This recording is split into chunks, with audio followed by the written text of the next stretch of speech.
আমার মামন 6টা মামলা নিয়ে হজ করতে গেছে।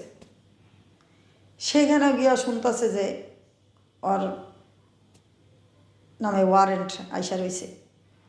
এখন কি ওই হজ শেষ করার পরে যখন এয়ারপোর্টে আসবে, আসার পরে আমার বুকের দন কি আমার বুকে আসে না জেলখানায় যায় জানি না।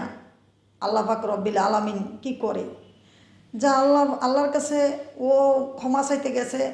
ও আল্লাহর কাছে ও যে গুনাহগার, ও পাপী বান্দা, ও পাপ গুনাহ মুছতে গেছে, চাইতে গেছে। আল্লাহ যদি রহমত করে রহমত করবে, না করলে তো আর আমার করার কিছু নাই।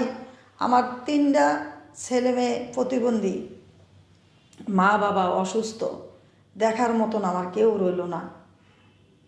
এখন মহামান্য আদালতের কাছে আমার একটাই আবেদন, আমার ছেলে যেন সুবিচারটা পায়। আমার ছেলের আপনি একটু সুদৃষ্টিতে একটু দেখেন ওর প্রতিবন্ধী ভাই বোনগুলো নিয়ে খুব অসহায়ভাবে ফুরিয়া যাবো আমি কই যাবো? আমি নিজেই তো অসুস্থ, আমরা তো কোনো কাজকাম করতে পারি না।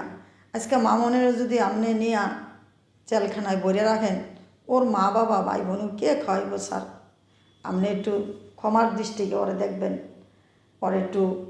ওর দিকে একটু তাকাইবেন। আর আমি তো আমার ছেলে মেয়েও প্রশংসা আমি সবসময়ই করি।